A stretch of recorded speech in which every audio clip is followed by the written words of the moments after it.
Welcome back to the Apex Racing League GT Championship, live on Apex Racing TV, and now live on the iRacing Esports Network. Apologies to those guys who were, I'm sure, patiently waiting on the Esports Network for Race 1.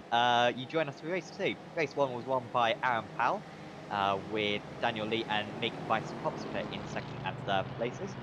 We then spun 16 on the reverse grid wheel, and that means that for this Race 2, it's Joseph Saul, who is the pole sitter with Mike Horder in second place, Bob Humphrey, John Derrick, Max Wolf, Dean Powell, Stephen Broomfield, Jeffrey Garzotto, James Holman, and Taj Edwards, the top 10 for you, and the rest of the order will go through as well for you. Tom McMahon starting in 12th place, similar place to that 11th as well in race 1. Adam, there's plenty of drivers out of position at the front of this reverse grid race. Any favourites you got out there going into this race too? I want to be totally unbiased and say Mike Horder, if he can get the jump on Soul at the start, he looked like he had some pace in race 1, didn't he? A little flash of it before he hit the wall. So maybe Horder to get a little bit of a jump. I want to see how Kopsika can overcome McMahon, if at all, in this race. They both need to come through the field to get some serious points for their championships. And before that turn 1 as well, we almost saw a safety car needed in race 1. Hopefully we don't see the same in this race 2. So there's a Saul on the pole position. The Mustang pace car comes into the pits, and we are away racing for 40 minutes of action at Watkins Glen. Looks as though Horder might be overtaken by Humphrey straight away. Here comes Humphrey in the Porsche, getting past into turn 1. Can Horder stay around the outside? It's a little bit of curve for the Evo SR car, however, he still makes it through. Broomfield gets past Dean Powell and also Tom McMahon up a couple of places. That's really big for the championship leader. At the moment, it's all right with the Evo SR boys going side by side a little bit further up. I think McMahon,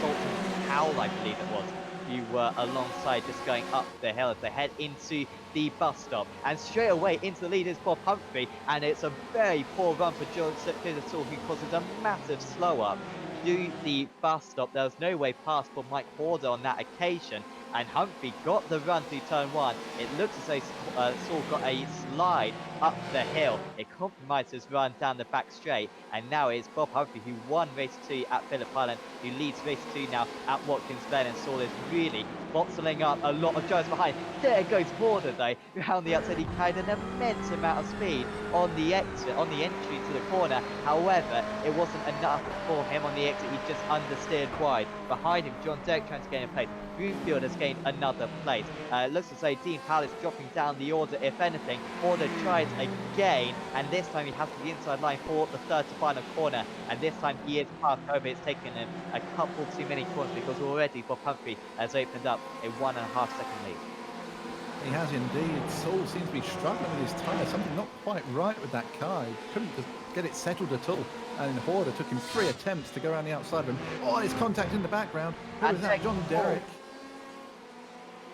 Oh, we got another one as well. That was one the Gold Racing team does. And another big flip. And we got Madsen round as well. So lots of drivers involved.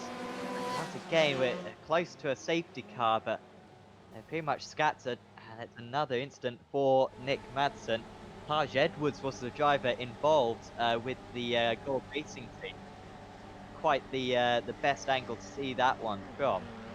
But Holland as well had to tow back to the pit, so it drives all over the field. Odd place for that to happen as well. We're used to seeing it through the S's. But again, they're running so tight and the walls are so close that as soon as there is a little incident, bang, everyone gets involved. But fortunately, it was towards the back of the pack, really. So, the minimal drivers were involved in it. But what it has meant, of course, is that the guys in the front half of the field have managed to pull away and create a bit of a gap. We're going to see a replay now and see exactly what happened. Well, this will be pretty good from Edwards. There, that's a go for Derrick. So we'll now see what happened to Derrick then just ahead. He got a slight tap. 145, and yeah, Edwards with no and reacted really shit. Oh, and then Edwards just didn't hold the brakes enough, did he? And another drive going by, and then just trying to avoid as well behind Madsen. Got sent into the wall. Oh, I swear Madsen is the most unlucky driver in one race unlike he does in AOL history, and that's quite an accomplishment. And it was for Edwards, yeah, no chance. Just see him just edging out to the outside. He had to because he had a car on the inside, but yeah, I'm surprised he didn't hold the brakes. I thought that he would have known to do that. You know, we put a lot of stock into Edwards and his driving abilities. It's sad to see that he didn't hold his brakes there, and that essentially caused the second part of that whole incident. So he'll get a fast repair at least for Edwards. I don't think Madsen's towing time will be too long, seeing that he was just outside the pit lane. But still, their competitive race is absolutely wrecked there. It was for Madsen's view then.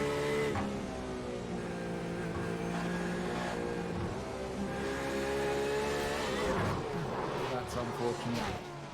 Oh god. Yeah, that was really unfortunate. It looked like he cleared it, and then a car wandered across. I'm not quite sure who that was. Humphrey's got issues. He's got a slide on there. Horder's right up to the back of him. What's happened to Bob Humphrey?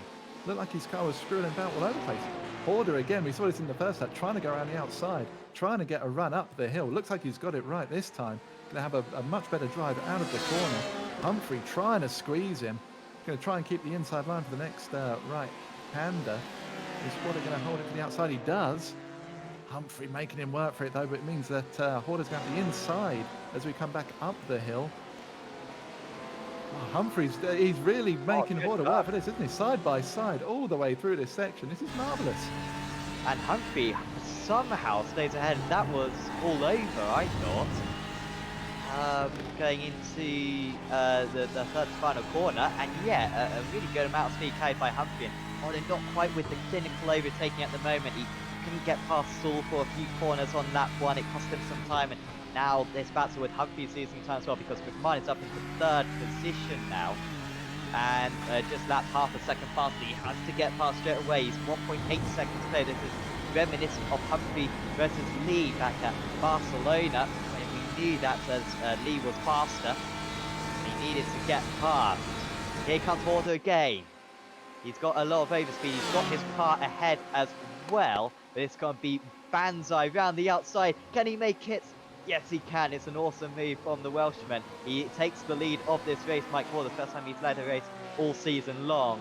And that was not easy. And credit to Bob Humphrey as well for leaving some space. And now Horder's got to really put his foot to the floor. Wow, that was a ballsy move to say the least, wasn't it? You've got to have a serious amount of courage to throw one up the inside going into the bus stop, but he made it work. And as you said, Humphrey was kind enough to just leave him just enough space. You see Garzotto getting involved in a good old scrap down in the midfield as well. He's had these trials and tribulations, but when he's out on track, he never leaves anything out there, does he? He always gives it everything he's got, and unfortunately that time around he wasn't quite enough to get past. That's him behind Bicycopsko. Bicycopsko up 3 places. Oh, but there we are with Garzotto, and that was wow. Okay, what's that Bicycopsko get past those drivers? It may have been. I think so, yeah. Lee's trying to follow him through as well.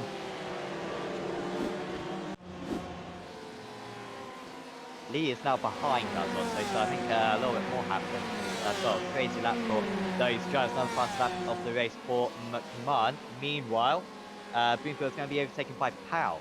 And this is strange to say because usually we would be seeing Powell and McMahon in opposite positions right now, Adam. But I can't feel so Powell has a clean bit of track. He could maybe even challenge for the race win. He's 6.5 seconds off the lead at the moment. Anything's possible, yeah, absolutely. And as we've seen with this track, one little incident can lose you by anything up to a second at a time. So, if you've got a group behind you, you could slow the whole train up, and that would allow anyone behind just to catch up that little bit more. That's why I love this track so much. It ebbs and flows, and no race is the same here. The track kind of lends itself to I want to say mistakes, but you want to attack it so hard because of the way the corners are, the amount of camber that's on it. But with that comes those mistakes, and that's what keeps the racing so close here, and that's why it's so brilliant. Really just mentioning how fantastic it looks on screen. I think that's the fantastic cameras that someone used. All these angles really are absolutely fantastic. So special thanks to the guy who made these cameras. It does also look very nice with the sunset. It's late afternoon. It's getting cooler out there. Oh, that's a jeez.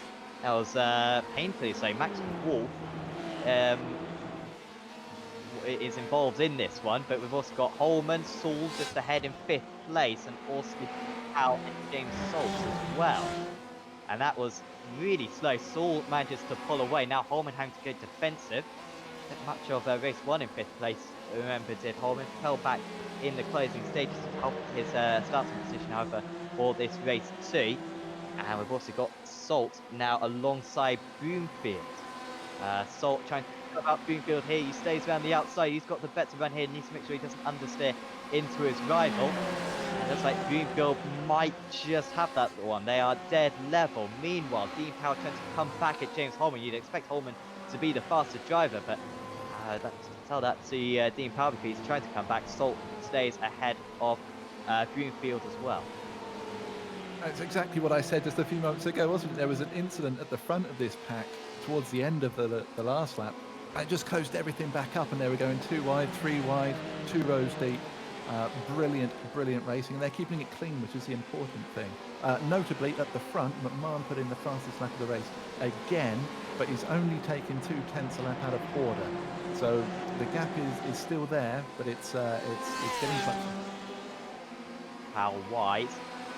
It's a good exit though. Whenever you're on the outside coming out of corner, you need to get the best exit, but that is very good braking there from James Salt. Powell sees them, and now Powell's merging together. That was mega lucky that they didn't go spinning off into the wall. That was the opposite of netcode almost. And Salt is past now. So he's past Dean Powell. Next up is Greenfield and Aaron Powell. Again, the two Powells close to one another on circuit, a theme that we've seen for much of this season, something that we didn't see at all last season. And Vitor Kopscott onto the back of these guys. Also got Sotsman Lee and Chambers as well. What a competitive lineup this is. It is indeed. We see McMahon right on the back now of Humphrey. Is that Humphrey just going to pull over, let him through? Oh, he is, you know. He is. That's it. McMahon up into 2nd place, chasing down Horder now. That was well, that answered one of our questions, didn't it? From last week in our podcast, whether team orders would come in. I'm totally ignoring what Woody's just said to me about boosted. I didn't totally ignore that. But yeah, the fight is on for Horder now. He needs to pedal as quickly as he possibly can. McMahon might be able to outscore Vitor. He would certainly, if it ended like this, because Vitor's got plenty of time to gain some places. But a meeting that was looking so poor for the EVSR driver. Looks like he might still get a race win out of it. Has won a race at each of the 4 meetings so far this season. And get 5 out of 5 for him. Vitor still in 11th place. Can't get past Powell, but to be fair, Powell is probably the fastest driver out on the circuit, along with Lee, to be fair. We're lightning in very time. In fact, Lee just behind Vitor right now. He's trying to get past Garzotto, although he is still behind Garzotto. He's trying to slot in behind, but this is painful for Aaron Powell right now. He's losing so much time. He's in the 46s when he could probably be in the 43s right now. Because Aaron Powell, he just cannot get past the car of Stephen Broomfield, because Broomfield's not slow, but then Broomfield's stuck behind Dean Powell, who is slightly slower, but none of them are quick enough over one another to make the move at the moment. There goes Powell down the inside. That is a very bold move. Danny Rick ends with the dummy almost, and Broomfield will try to take advantage of this. He's not close enough, but that was ever so close. That was incredibly late, but Broomfield, he saw it, didn't he? And you could just see how he opened up his steering just to allow that space, so there wasn't any contact. Lisa Kopsicko was trying to make the most out of that, but couldn't quite get himself up alongside. It's interesting, isn't it, with Broomfield? We saw him a couple of rounds ago defending like an absolute champ for what seemed to be the entire evening. And I thought it was going to be very much the same again from him. But yeah, Powell with a very late move and a very good move down into turn 1. if you got the live timing link up, which you can load up in the description below, you can see from 7th down to 15th is all red. Just all red, which indicates it's very close. There you can see it on the timing tab for yourself. Just how mega close it is. Powell has got past Saul. Oh, Saul is dropping down. And I think Dean Powell as well. No, Dean Powell's all right, but Joseph Saul, who started from pole position, was defending well. Oh, look how close it was. B-team driver. Is this a self-mistake or has he been helped? Oh, it was a massive lunge from Aaron Powell behind and on Dean Powell, and it's taken out Joseph Saul. And that will undoubtedly be a penalty, I think, for Aaron Powell after the race. He does gain a couple of places at least. That was well, from a long way back. I just think he outbroke himself, and I feel really bad for Sol there. Innocent bystander.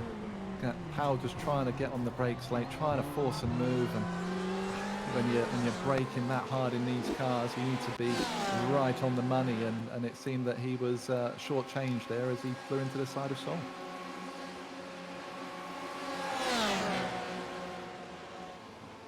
Daniel Lee isn't past Garzot, so these two have been glued to one another for a little while.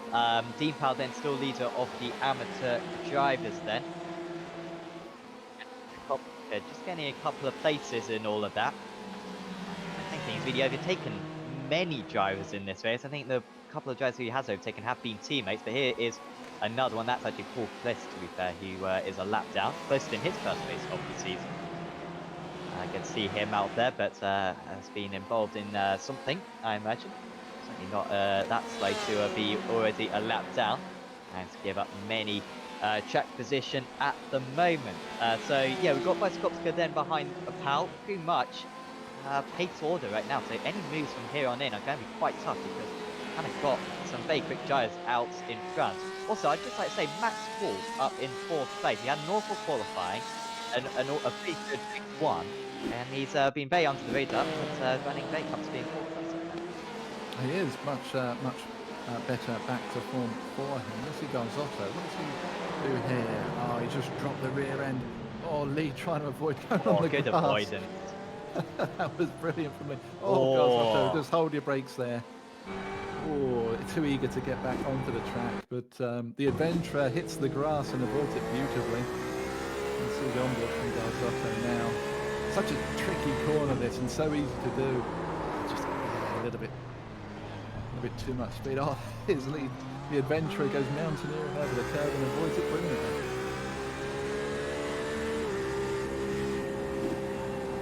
Chambers went the other way, which is probably the better way, but I think we had a choice in the match, to be fair. Here was Chambers on the outside, and I imagine he thought that he was going to gain at least one place in this situation. Turned out to just be maintaining that position. Garzotto then with a mistake, and Gold Racing Team Porsche, who came into this round, I think in 3rd place in the championship, 4th place in the championship, going to help their points haul at the moment. Mike Horder, half a second ahead at the moment of Tom McMahon. McMahon now within draft range, but that graph is quite positive for Horder.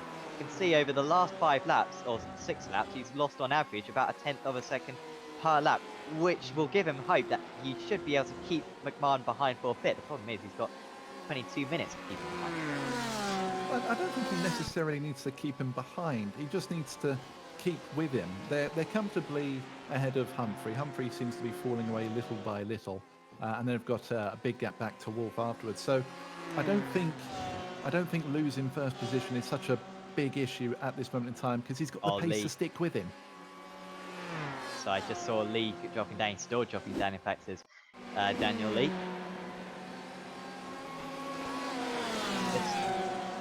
This was another incident, I think, with Jacqueline, which was just behind. That's Chessida, I believe, going down the inside.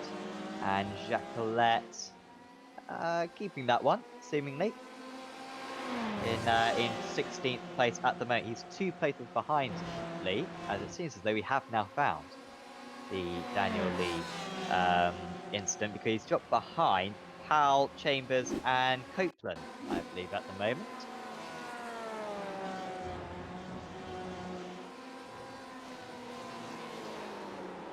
Ooh. Ow. That's a big shunt into the wall.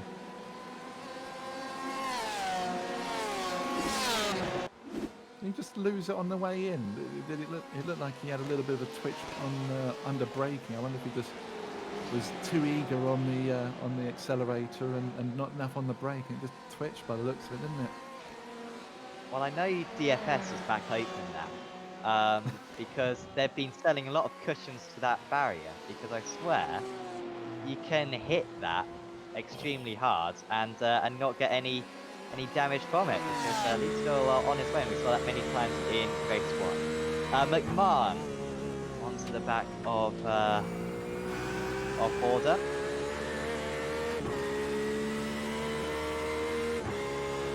I'm just hoping that an SCC driver crashes into that route, because then I can make an SCS go. Would be quite funny. So, fingers crossed. Horder. Sorry, you go. Well, no, I wasn't really going to say anything. You go ahead on this. Was he involved in that first lap incident, maybe, which is why he was lapped down? Certainly some sort of incident. I don't remember him in that first lap one, but he probably was. Salt's past Holman, by the way. Salt's into 5th. Scored podiums as Salt. Well, not podiums, but he scored top 5s as Salt. At every... He scored a 4th, a 3rd, and a 3rd. And a no score in the race 2 so far this season. He's pretty much been the best driver in the race 2 so far this season as Salt. And he's backing that up once again. He's up into 5th. That just reminded me, actually. Remember at the end of race 1, you were saying about Powell, and he certainly hadn't won a race in this league. His best, from what I can see last season, was race 2 at Le Mans, where he got himself a 3rd place. Of course, yeah, that got him 3rd in the championship as well. You're right. Yes, it did. Yeah, because it went down to that. With Greenfield, I think. Maybe Vysokowska, not quite sure. But yeah, his best result so far this season is 5th. So if you put a bet on that, then you're winning a decent amount of money. There it goes. It's that Holman. Apologies. Yeah, that's Holman on Powell. Apologies, that's Powell on Holman, and he is passed. He is passed now. Vysokowska as well onto the back of these guys. 4/10 of a second, just behind. Yeah, Vysokowska needs to keep Powell in check. Oh, Horder kicked off a bit of dirt. We come back to the lead battle. McMahon right over that gearbox. And funnily enough, they're still pulling away from Humphrey. It's about a 10th of lap. McMahon looking to the inside, throws it up there. Horder gives him loads of room. Horder knows what's going on here. Like I said earlier, I think he's just going to be happy to sit behind McMahon now and enjoy the pace that McMahon seems to have. Yeah, no attempt at an overtake into that. So yeah, that does seem to be the case. Tom McMahon back into the lead then, and it looks as though 60 points may well be coming his way after a disappointing race 1.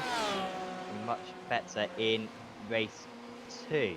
Kev Copeland though, his troubles haven't ended. And that was into the wall. See if he's got too much damage from that. That's alright, was straight into the nose. It will be a little bit slow down the pit straight, down the streets now. I have to admit, these cars seem to be a whole lot more robust than they did a couple of weeks ago at the Le Mans 24 Hours. They seem to be made of sterner stuff tonight. There's a few times I've seen people hit the barriers and go nosediving into tyres, but they're able to carry on.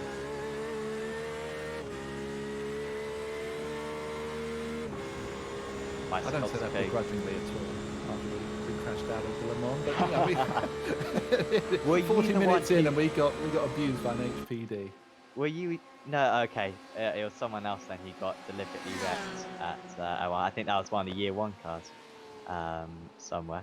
Oh yeah, I saw the video for that. Vizekopsika, he manages to put Holman offline, and that is good job there from Make. Holman completely offline for that entire bus stop, and Vizekopsika just about managed to find a way past it up into 7th place, and this has been one of his best meetings so far this season. Maybe hasn't been as fast as he was at Le Mans, where he managed to get 2nd place in race 1. Oh, we've got a driver off the circuit. That's a lapped down driver of Ryan Jones. Almost with a big failure. That looked like it was miles off. It did, yeah.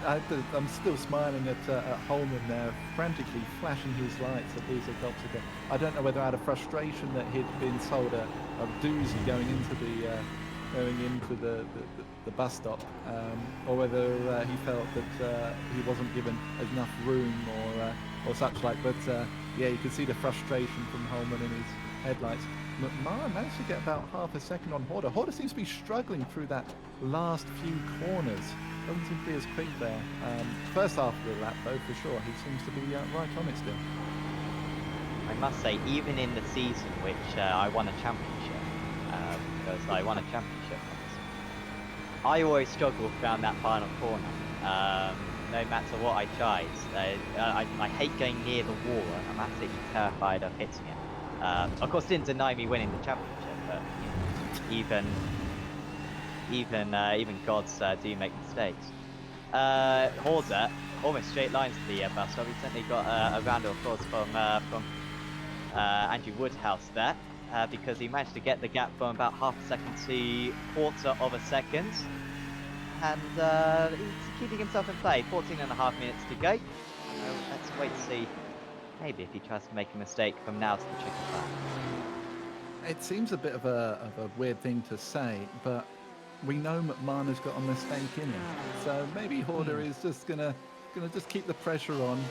They're still pulling away from Humphrey. They're 3.5 seconds ahead now, and a long way back to Wolf behind that. So yeah, I just wonder if he's just going to try and push him along a little bit, force him into a mistake, and take that position back. Not bad for a Boosted Motorsport straggler, as they were once referred to.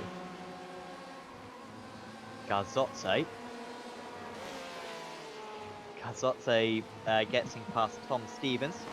Amateur Championship leader is Tom Stevens. This is perhaps going to be his drop round, because he didn't finish race 1. No, I think he did. I think he got like 20th or something. It's not a good round of the championship for Stevens, and a championship that he was dominating from the past couple of rounds, after getting a 4th place even at, or 5th place, maybe in 5th place, at Phillip Island race 2. Scored a lot of points, but a little bit more adrift now after today. Horder gets gapped down to 4/10 of a second. Let's see if he can nail this bus stop, because I mean, you can flick it one time, but doing it twice, it's a bit more tricky. Does take a lot of that second curve, but this time he actually loses time to do the bus stop. So McLaren just extends that lead a little bit. It was 4th for Stevens at race 2. Good old trusty note, but your spreadsheet might have all the bells and whistles, but mine has all the ink. I don't even know what that means. My notebook has these things. Yeah. One of those things that sounds great in your head, and when you actually say it, you think, oh, did I really just say that? I'm almost thinking now, should I just like pour some ink over my monitor? Would that somehow make it better, according to your statement? That just reminds me of Spaceballs when the radar gets jammed, and there's raspberry jam flowing down his monitor screen. Oh, what a great film that was. Once again, along with Battlestar Galactica, my sci-fi knowledge lets me down. Right there.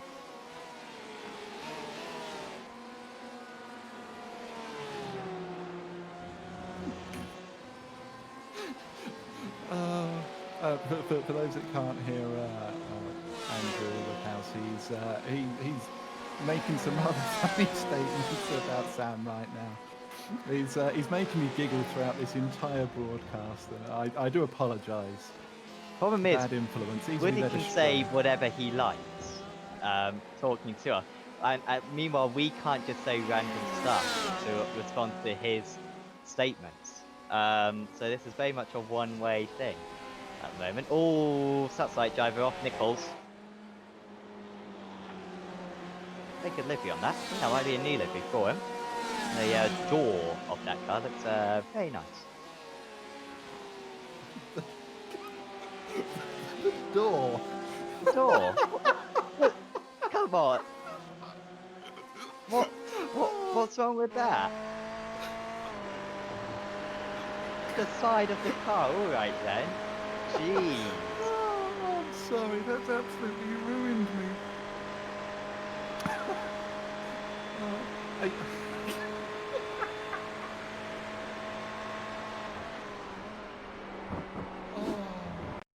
I am so sorry. I am so sorry. The thing is though, Woody, if you actually had the car cameras downloaded, then you wouldn't be able to see that. There's Matty Chambers dipping a wheel onto the grass. And that has dropped him to 14th. He was ahead of Daniel Lee in 11th.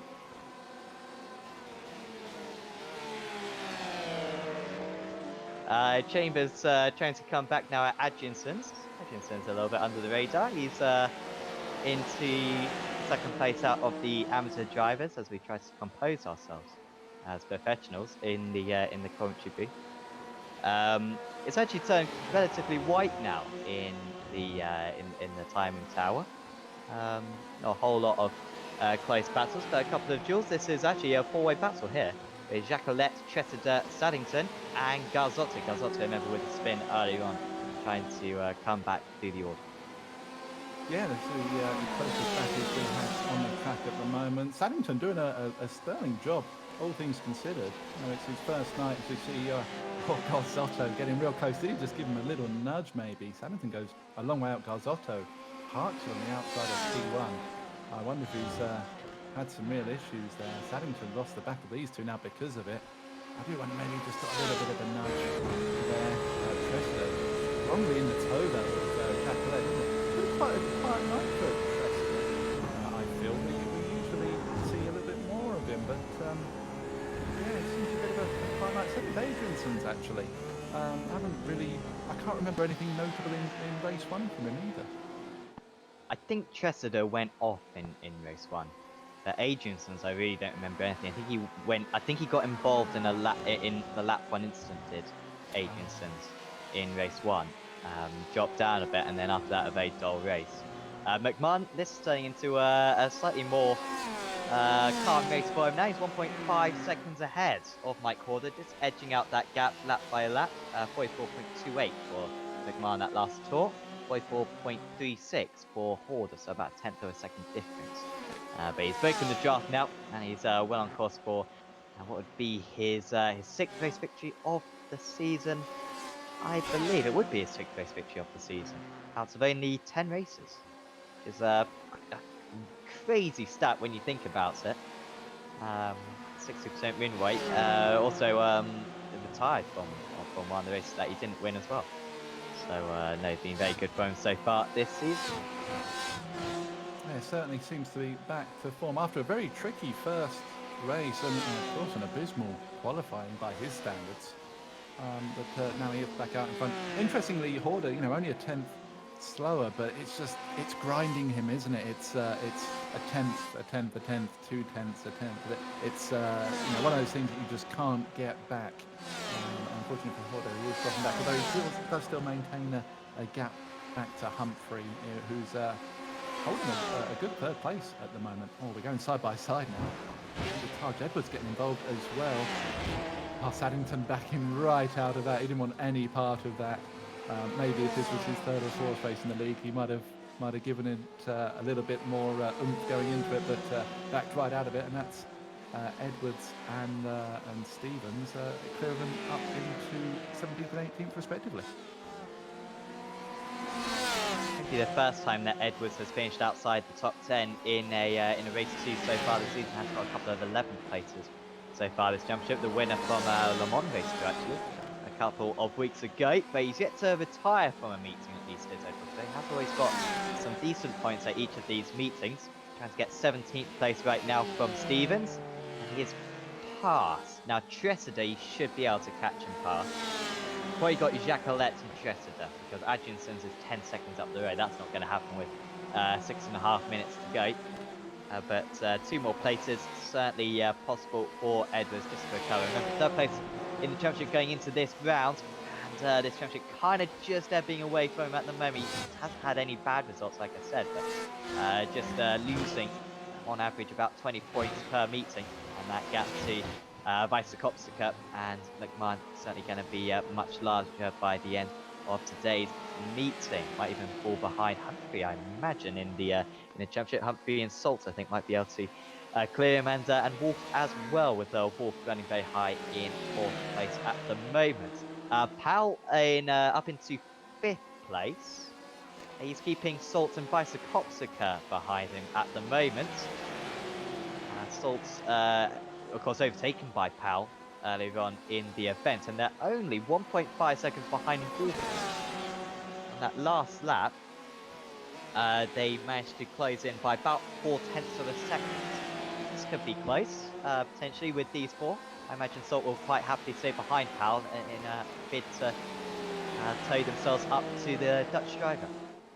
It seems that way, doesn't it? It was only a couple of laps ago you were saying how the field was quite spread out, and at that time it was. But these 3 seem to have just been quietly going about their laps, getting closer together. But they're not trying to force anything. I think they all realise that they can catch up with Powell just up ahead.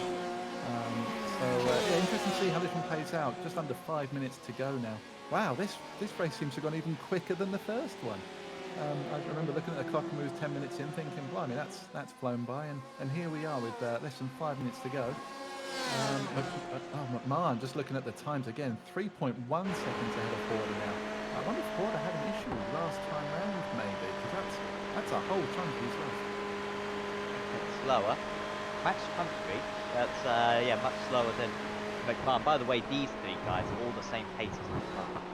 It's a shame that McMahon never really got to battle against Powell, because I think Powell, Salt, maybe Vice-Kopsika. Vice-Kopsika didn't really have a whole lot of pace with there in race 1. But Lee as well, McMahon, it would be nice to kind of see them all go against one another. Instead, a couple of them have done well in race 1, a couple of them done well in race 2. And of course, Lee, with the damage he got earlier on as well, hitting the wall, very much jeopardized ever since then.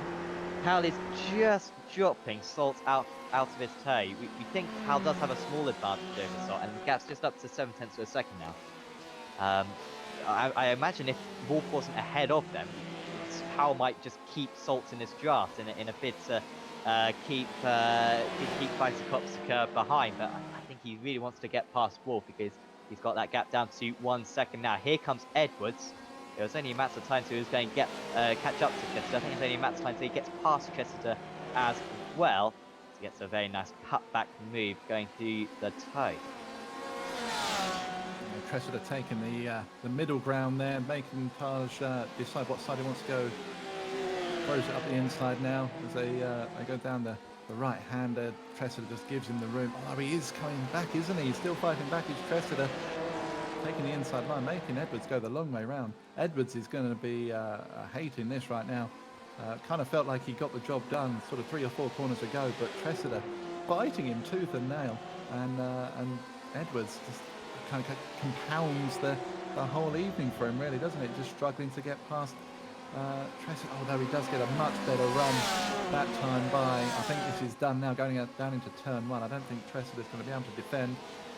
And no, he doesn't. Edwards through and up into 16th place. We also had Salt versus Vice-Kopsika for a split second there, side by side, I think, taking the chicane. Here it was, Porsche versus Porsche. Just as Powell catches up to Wolf as well. Vice-Kopsika, he kind of backed out of it, and then I think getting a slowdown surely did Vice-Kopsika there. Seems to have, maybe not actually. He's still only 0.4 of a second behind. Meanwhile, Wolf is losing about 3/4 of a second a lap right now to Aaron Powell. Powell has got 2 more laps to go, I think. We've got 1 minute 40 on the clock, and it's a 1 minute 44 lap. So actually, this is going to be the last lap of the race at their approaching, because McMahon just crosses the line, and it looks as though we're going to miss out on an extra lap by approximately 5 seconds. So this is the lap that he's got to get it done then, pal. His best chance will probably be going into the bus stop, I imagine. But to make that move, he's got to line it up going into turn 1, but he's going to go for it straight away. There he goes, Aaron Powell, and he moves up into 4th place. Might well get a penalty later on in the event for contact early on. But still, a 1st and a 4th for him is a fantastic effort. Here comes Wolf trying to come back in the draft. This is the danger of going for the move into into turn 1, and look who's on the scene as well. Salt and Bicycopsica catching up to these guys quick. Wolf with really good overspeed around the outside into the bus stop, and he comes back again. Second time I think we've seen that move so far today, and it's Wolf who moves back up into 4th place, and that will really shock and anger Aaron Powell right there, because he had the pace on him, arguably went for the move too early on that occasion. Bicycopsica trying to get in a couple of places. These points would be absolutely huge for him to get, but there's no way past Salt here. Goes to the outside, and the run isn't good enough for him. Let's say it will just be Powell versus Wolf. McMahon as well approaching the line. We've only got 12 more seconds on the clock, and I'm waiting for the checker flag icon just to come up against the timing tower, because Tom McMahon is approaching the final corner, maybe even just slows down a little bit to make sure it is the final lap. It is the final lap, and it will be win number 6 of the season for Tom McMahon, back on the top step of the podium. Behind him, Horder and Humphrey finishing in 2nd and 3rd. Wolf versus Powell. Is there going to be a run to the line? No, there isn't. Wolf deserves that 4th place. It was an awful qualifying, qualified outside the top 20, but he ends up in 4th place by the end of the 2nd race of the evening. Edwards has dropped down. Edwards trying to get past Jacqueline. This was his 4th place, and he's made contact once again, and that is why Taj Edwards has dropped to 20th place now.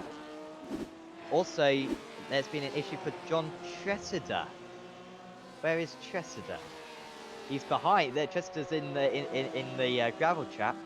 Not a gravel trap in real life anymore. That'd be tarmac now, and Tressida will be ruining the fact that iRacing still haven't rescanned this place, and he drops to 21st right at the finish. What a great last lap that was with Wolf and Co. That was quite breathtaking, to be honest. We're going to see what happened to Tressida now. He just loses the rear end. Does he keep it out the wall? No, little donk into the wall, and then it seems to take the longest arc round to get it back on the track. I wasn't expecting him to go that far off, but he got the car back on the track. Such a shame as well, because he was involved in some great little scraps in that race as well. So yeah, big shame for Tressida. That's when you need a traction control toggle button there. Just turn traction control off and do a nice 180, because that was very much an elongated tour. Go back onto circuit. There was Broomfield, who's finished this race in 10th place, but behind Powell, and I think that was a back marker who got past him as well. So Powell finishes in 9th, and Broomfield then in 10th. He stayed ahead of Lee, though, somehow, despite missing the front parts of his car. No disrespect to Broomfield, but it wouldn't be a race from him without a little bit of a mistake. He has driven much better in the Ferrari, but similar to Le Mans, just a spin in this race 2. Tom McMahon finishes then on the top side of the podium, the 126 car, his 6th race victory of the season. Mike Horder in 2nd place. Bob Humphrey rounds out the podium. By the way, that's Horder's by far best result of the season, so congrats to him. Max Wolf finishes in 4th, 14 seconds off the lead. Aaron Powell, oh dear, he'll be ruining that final lap for a little while, I imagine. In 5th, there's James Salt in 6th. Make Visokopska could have been a bit more for Visokopska, and that is a few points that he's lost out there. And I think he's lost points to McMahon today. despite looking like a faster driver. So painful for the German there in second place in the championship. Holman finishes in 8th. There's Dean Powell and Stephen Broomfield rounding out the top 10. Behind that was Daniel Lee, Matty Chambers, Jensen Adriansons, John Gordon, Carl Jacquelet, Tom Stevens, Dan Saddington, Andrew Becker, Taj Edwards, David Nichols, John Tressida, Kev Copeland, Joseph Saul, Andre McCullen, Kevin Kitzelman, Derek Holland, Brandon Warren, Joseph Clist, and the retirements were Jeffrey Garzotte, Ryan James, and John Dirk and Nick Madsen. Madsen, who was mentioning how unlucky he is in this championship, and there's no doubt about that, because he has had plenty of misfortune so far this season. We're going to have a talk with a couple of the judges who somehow jumped into the wrong interview waiting area. I mean, come on, guys. Anyway, we will first talk with Tom McMahon, who is in the comms box with us right now. Congratulations, Tom. We've got to start on the negative side of today. Qualifying. You've qualified on the front row of the grid every race so far this season, and then out of nowhere, you qualify 11th. What was that about? Well, I don't know if you remember, I did say I don't like Watkins. We do remember that, to be fair. No, but that was lap 1 was just really cautious. Lap 2 and 3, I off-tracked. Lap 3, I spun. So lap 4, I had to get just something in, and I made a catalogue of errors anyway. But yeah, I thought I'd completely screwed the whole round up. I thought I was going to be in serious trouble. But in race 1, you make your way up through the order. A couple of close calls as well. I think he hit the wall. How much damage was there on the car after hitting the wall in the final corner? I think because it's that tyre barrier, I think I escaped. I might have been down a little bit in a straight line, but yeah, if it was a metal barrier, again, that would have been race over. It was just, I just kept making really sloppy mistakes. I couldn't get the the car turning in right. And if I turned too much, then it was oversteer. And yeah, it wasn't an enjoyable car track combination for me this week. And then in race 2, you've got quite a bit of a task on your hands, but you managed to really escalate the order very quickly. You're up into 3rd position by within a couple of laps, and that seemed to make you race because you were a few places ahead of Powell and Salt and Bicycopsica. How did you get so far up? Did you, because there was a big crash on lap 1 through the final corner, I think. Were you clear of that, or did you gain some places from that? No, I was clear of that. I got a really good jump, and then I was pretty punchy on car. Everyone's obviously rightfully so, quite cautious on cold tires. And I just wanted to make up because I knew in this round it was the first time that I was kind of starting in front of people who just had quicker race pace. So Aaron, who in our team we've always joked is sensationally quick at Watkins for whatever reason. So I wanted to get sort of far up the order as quick as I could. And then, yeah, it kind of just turned out okay. I realized we had a pretty good gap as I was catching Bob. So he kindly didn't make it too hard for me. And then I think it was Mike Corder was who I was catching. And it was just a case of, I could see I was a couple of tenths quicker.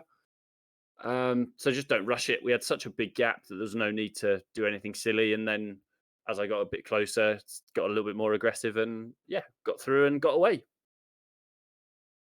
You outscore Make, I think, today by a handful of points, despite the fact that Make was well clear of you in race 1. It means that your championship lead is probably up to about 25 points. When you don't take into consider the drop ground, when you do take into consider the drop ground, you're much further clear. Is that going to change how you drive now to the end of the season to try to protect that lead? Are you going to be having a different mentality? I don't think so. Just keep doing what I've been doing. Keep putting the practice in during the week. The only time that it will change is where if the drop score gets out sort of past a decent gap, then I can be sort of a little bit more aggressive. But just keep doing the same thing. This round was very much just get the points in. Don't have a DNF because that's what really kind of hurt me from Silverstone. So it's just a case of get the points, keep clean, I prefer Spa, so that hopefully will be just a better pace overall. But some drivers might be that as well. Uh, and yeah, and I was just super pumped for the team because obviously Aaron got his, I think, debut win. Adam will know in the notebook. He'll know if that was Yep, his. it was. Yeah. So yeah, super pumped for him, super pumped for the team because we got, I think, first and fifth. So that's really good for our team battle as well. Definitely. Congratulations, Tom, on your sixth race victory of the season. Is there anyone you'd like to give a shout out to? Again, just the EVOSR boys for the practice that we put in to get us relatively up to speed. And again, you guys, it's an awesome league. I thoroughly enjoy it, and I'm really looking forward to the stream watching it back. Awesome. Thanks for having a chat with us. And best of luck next week. Cheers, guys. Take care. For a moment there. By the way, I'd just like to say, Tom McMahon complimenting your notebook, Adam. Totally unacceptable. I mean, have a look at the spreadsheet. I mean, it's dear me. So, someone wants to tell him that when he watches the broadcast tomorrow or tonight, whenever he's going to watch it, he's just going to be faced with a giggling Adam all evening. So it's Yeah, not much to absolute not wreck much to watch. today. Also, I had a moth on my foot, which I Oh. think would be a really good name for like a punk band. Moth on my foot. Anyway, Daniel Lee is in with a chat with us now, and Adam is standing by with him. I am indeed, Daniel. What an evening! What a a turnaround in what seemed to be a little bit of an up and down season for you. A brilliant qualifying and a P2 in race one. Just talk us through the opening exchanges there and how it went for you in the first race. Race one was satisfying. I'm glad it was only 25 minutes because it was hard work despite being, at the sharp end. And I'm amazed at the spread of pace that's here. I don't think Watkins Glen gets on with so many people here as other tracks do, but being in the top four at this point, just a couple of laps in, with Taj in front of me and Visa Kopsika ahead of Taj, it was looking like it was going to be a fight all race. But Taj dropped it on his own. I'm not sure what happened. It was going up the hill through the kinks, and that gave me a freebie. Then Visa Kopsika's tyres must have reached boiling point halfway through race one. That also made me able to pass him and keep him behind me. It was still 2 seconds behind me all the way home, so it wasn't exactly a time to relax. But up off ahead, Aaron Powell was completely in his own league. So good race one. I'm happy with a solid second place on merit. Indeed. And then we get to the adventure time of the evening, race two. Now, can I just say, actually, we did a podcast last week, and I went on record saying that that when I watch you, I always wonder what adventures we're going to get up to during the evening racing, because as I'm sure you'll agree, you can be high and you can be low, all in the space of a matter of 2 or 3 corners.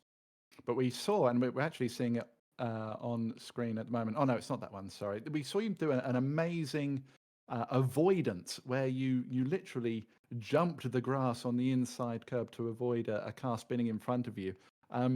How much of that did you see, and how quick did you have to react to avoid getting into a big shunt?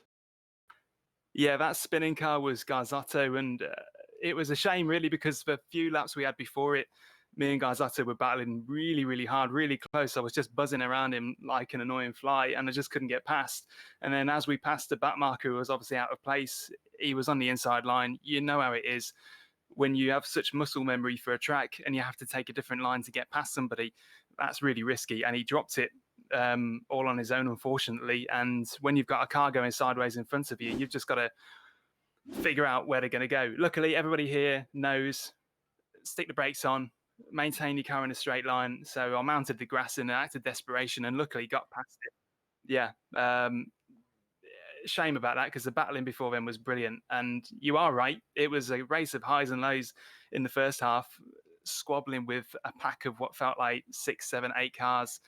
I look back on lap 4, looked like it was going to be a great overtake where I managed to leapfrog Tom Stevens, Matty Chambers, and Garzotto, I believe, and then got mugged all the way back down to 4 places back on turn 1. So you are spot on with that. Many, many highs and lows, but dropped it somewhere halfway in the race all by myself on the last corner. Just too much steering angle, and when it's gone, it's gone. And the tyres at that point were screaming. Well, the way I agree with what you've just said, but I do feel you are getting better and better each week. I feel your incidents aren't as frequent as what they were, which is a good thing, right? That's a good thing. It certainly is. The quality of the laps being put in, I would say, I'm going to be honest, it's because of the equipment upgrades that I've made in the past few months. They've definitely made it easier to keep consistent. They do say it. You're not necessarily going to get faster, but you're going to get more consistent, and I can back that up. But yeah, I think the races in this season have definitely been more aggressive than past season. I remember the turning point for me was when Brandon Warren commented that you could trust me when I'm following you, and that to me is a byword for don't worry about him. He's not going to make a move. So this season was a matter of making a resolution. Let's take some places. Let's make people sweat a little bit. But it's being metered. I think because I'm an individual sandwiched between a pack of Evo SR and Gold Racing team cars, they let each other off a bit, I'm sure, with moves and overtakes that don't go off so well. When you're on your own, you're completely accountable. So I've got to be extra well behaved, really speaking. But I'm enjoying this so far. The racing here is top quality. Oh, good to hear. We're at Spa next week, a classic, legendary circuit. How do you go there? Do you race well there? Spa. I'm confident that it's going to be good in terms of pace. Last season was a good showing. Yeah, I enjoy the track. Everybody loves it, and the field spread shouldn't be quite as large as it is here. Like I say, Watkins Glen is real Marmite for people, it seems, whereas Spa is universally loved. So we're going to see some decent fighting, I hope. I just dug out last season's notebook. Yeah, for the ANS, because of course you were an amateur driver last season, a second place and a first place, fourth overall in race 2. So yeah, all to prove again that you can go well there. Daniel, it's been a pleasure as always. Before we let you go, do you want to give any shout outs? Shout out to Dean Powell, teammate. He's a mate of mine in real life. That's why we run the same livery in the same team. His improvement's been crazy over the course of the season. I've been semi-mentoring him, but believe me, he's got all the talent by himself, and he seems to be just getting better and better. So he got 9th in race 2. He's well chuffed with that, as you can imagine.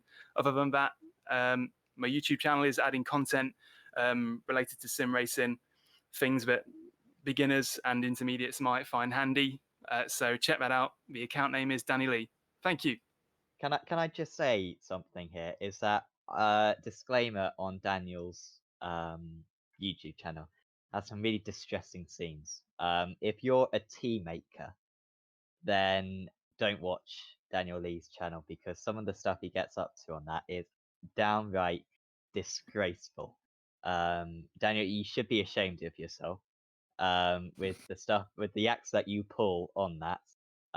So I just wanted to give that warning out because I did watch a few of your videos, Daniel, and I think of you very differently now. I've got my head held, Ivo. I am a tea making maverick. I'm a toast making sort of inventor. I just do the things. toast. The Yeah, toast. let's not mention that. Daniel Lee, thank you very much for joining us. Thank you. I'm intrigued now. I'm gonna have to visit If his channel and anything's have a going to little get look. you to watch his YouTube channel, that is going to get you to watch his because I'm sold. honestly, the toast. I forgot about the toast. The toast, unreal. We're gonna have a real quick word, I think, with Max Wolf because he's just popped in, and we don't usually have a chat with Max, but he did a really good job today. Max, congratulations on that 4th place. We'll start though from the start of the meeting.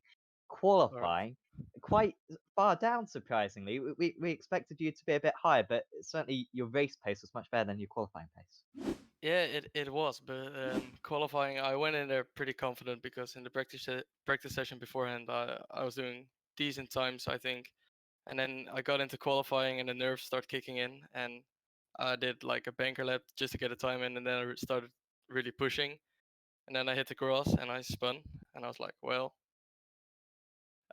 let's try again. So I had one more lap, so I was like up on my time by like half a second.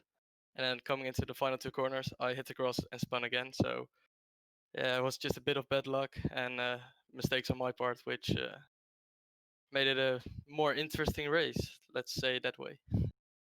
Definitely did. Race 1 looks very fun. You managed to recover a decent result, and then race 2 was you're pretty much by yourself from what I could see on the most part. But then that final lap was absolutely insane. It looked like Powell had done you, but then you came straight back. Yeah, like I was shaking after the lap. Like I was screaming because I was like so happy I could hold on. But he was clearly way quicker than me. He had the pace over me, and I was just like, well, I'm just gonna try to hold on with all I've got, and if it works, it works, and if he passes me, well, that's it. But he threw down the inside into turn one, which I didn't expect. So I was like, all right, I'm gonna tuck him behind him and get him back on the second straight because, like with the slipstream, you're done for the most part. And then I noticed through the S's, I was way quicker, like because of slipstream. And I did it once before in the first race, I believe. Like if you go to the outside and you just can get in front, like you can kind of force them to brake because yeah. And well, I just was like, well, let's try it. So I just put it on the outside and gave it everything I got. Aaron had the same idea, so it was really close coming into the chicane. Great fun, fair battle, and man, I can't say how happy I was. I could hold on, like holy shit. Sorry, Oh well, sorry. yes, we are broadcasting to John Wick I'm really 18 sorry. plus now. This video, dearie me. Anyway, we forgive you for that because it was a very good race. However, looking into we've got 3 more rounds of the championship to go. Going into this round, you were 4th place in the championship with drop scores, maybe a couple of places lower. Have you got an aim for the end of the season? Do you like want to win a race, or have you got a certain position in the championship that you'd want to get? What were your goals for the end of the season? Well, the first goal when I entered the season was like because I started the season as an amateur. I was like, well, if I can get a top 3 in the amateur class, like I would be really happy. Because I watched the previous year, watched some races, and I was like, well, the top guys, they're pretty fast. I probably want to match them. And then the first race went like pretty well. I got promoted to pro. And I was like, well, if I can get a top 10, that was my main aim. Just get a top 10 in, get some confidence behind my belt, and just see what we can do in the next season. And if we can get a top 5 and just steadily climb from there. And yeah, every race is like the goal to win it, but it's more like if we can get a decent amount of points that's more important right now. Absolutely. Well, congratulations on your 4th place finish today. Max, is there anyone you'd like to give a shout out to? Um, well, this is from the previous race. I would like to shout out Daniel Lee. I know he was just on there, but we had some great racing at Le Mans, and that was great fun. And I still want to thank him for that because I enjoyed it a lot. And of course, I want to shout out the team like Indy Autosport and Drew Becker, especially with his last race. He made some awesome liveries for the cars, and yeah, it's a shame he has to end the season prematurely. But I wish him all the best and hope to see him next year again. So yeah. Definitely. Thanks for having a chat with us, Max, and best of luck for Spa. All right. Thank you very much. Max Wolf there. Apologies for a little bit of the language there. I don't know if I meant to apologize or not. But yes. Adam, um, Spa next. Another very popular circuit. Got a nice run of circuits actually. Really nice schedule whoever made this because Le Mans, Watkins, Glen, Spa, 3 of the most kind of most owned circuits on all of iRacing. And Spa next up, a circuit that McMahon was very strong at last season. He absolutely crushed the order in race 1, I seem to remember. So he's going to be looking to extend that championship even more with 3 meetings to go. Yeah, no, absolutely. It is a legendary track for a reason, and it's my favourite track of all time, anywhere ever, as well. So I love going there in anything, even in the solstice. It's still a magnificent circuit. So yeah, definitely looking forward to it. It'd be interesting to see if McMahon can get back to his race 1 winning ways.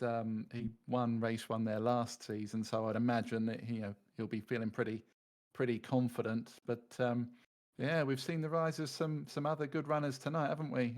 Max Wolf, notably, like we just spoke to him, and Daniel Lee looking to hit some more consistent running. So it should be a brilliant meeting. Definitely.